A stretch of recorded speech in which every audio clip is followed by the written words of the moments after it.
Hello दोस्तों, आज हम सुनेंगे एक राजा और पंडित की कहानी। तो चलो शुरू करते हैं। एक समय की बात है, गंतौर नाम के एक गांव में एक पंडित जी रहा करते थे। उन्होंने एक साहूकार के पास 500 रुपये यह सोचकर जमा करा दिए कि जब उनकी बेटी की शादी होगी तो ये पैसे उनके काम आएंगे। देखते ही देखते समय निकलता गया और बेटी शादी योग्य हो गई। पंडित जी ने अपनी बेटी के लिए योग्य और देखना शुरू कर दिया। उन्हें अपनी पुत्री के लिए एक लड़का पसंद भी आया। इसके बाद पंडित जी साहूकार के पास अपने पैसे लेने गए। साहूकार ने उन्हें पैसे देने से इनकार करते हुए कहा, मेरे पास आपने कोई पैसे जमा नहीं कराए।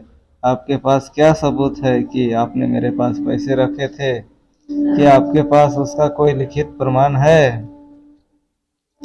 साहूकार ये बातें सुनकर पंडित जी परेशान हो जाते हैं और वे समझ जाते हैं कि साहूकार ने उनके पैसे हड़प लिए हैं।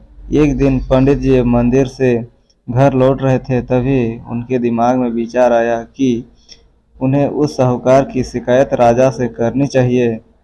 हो सकता है राजा इस परेशानी का कोई हल निकाल दे। पंडित जी बिना देरी किए राजा से मिलने के लिए पहुंच गए और वहां जाकर उन्होंने अपनी परेशानी राजा के सामने रखी। पंडित जी की बात सुनकर राजा ने कहा कि कल नगर के लिए हमारी सवारी निकलेगी। तुम उस समय उस साहूकार की दुकान के सामने जाकर खड़े हो जाना। राजा की बात सुनकर पंडित जी अपना झोला उठाकर घर को निकल गए। अगले दिन राजा की सवारी निकली। नगरवासियों ने उन्हें फूलों की माला पहनाए व आरती उतारी। पंडित जी राजा के कहे अनुसार उस दुकान के सामने खड़े हो गए। राजा की सवारी साहूकार की दुकान के सामने आई तो राजा ने पंडित जी को देखकर प्रणाम किया और उनसे कहा कि आप यहाँ क्या कर रहे हैं?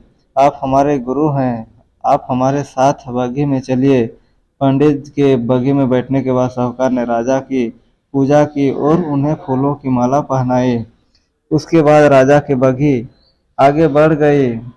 पंडित जी को कुछ दूर आगे जाने के बाद राजा ने बग्घी से उतार दिया और बोला कि मैंने अपना काम कर दिया है, अब आगे देखो क्या होता है। पंडित और राजा के संबंध को देखकर साहूकार सोच में पड़ गया और उसे घबराहट होने लगी कि कहीं पंडित उसकी शिकायत राजा से न कर दे। वह घर जाकर रात भर सो नहीं पाया। सुबह दुकान पर जाकर सबसे पहले साहूकार ने अपने मुनीम को पंडित जी को सामान दुकान में लाने के लिए कहा। मुनीम पंडित जी को ढूंढने निकल गया। कुछ देर बाद पंडित जी उसे नगर में एक पेड़ की छांव में आराम करते हुए नजर आए। मुनीम ने पंडित जी को कहा कि साहूकार ने उनकी दुकान में लेकर आने के लिए भेजा है। मुनि पंडित जी को सामान के साथ दुकान लेकर जाता है। साहूकार पंडित जी को आदर सम्मान के साथ बिठाते हुए कहता है, मैंने पुराने खाते की अच्छी तरह जांच की और उसमें आपने मुझे 500 रुपये दिए थे, इसकी जानकारी मिली है।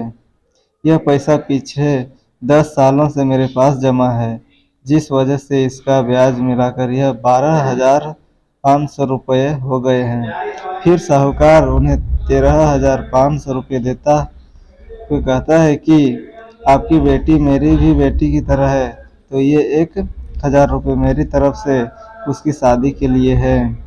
साहूकार ने पंडित जी को 13,500 रुपये देकर बड़े ही प्रेम के साथ विदा किया। इस तरह पंडित जी को उनके अपने पैसों के साथ ही उसका ब्याज और शादी के लिए साहूकार की तरफ से 1,000 रुपये अतिरिक्त मिल गए। दोस्तों, इस कहानी से हमें सीख मिलती है कि अगर कोई किसी को परेशान कर रहा है तो उसके सामने गिड़गिड़ाने की बजाय ऐसे व्यक्ति से मदद मांगे जो इस समस्या से उसे निकाल सकता है। दोस्तों, आज ये वीडियो समाप्त हुआ। यदि मेरे कहानी आप लोग को अच्छी लग रही है तो गाइज, आप नए चैनल पे आए तो मेरे चैनल को सब्सक्राइब और लाइक शेयर कमेंट कीजिए ताकि मैं भी आगे बढ़ सकूं। Thank you for watching.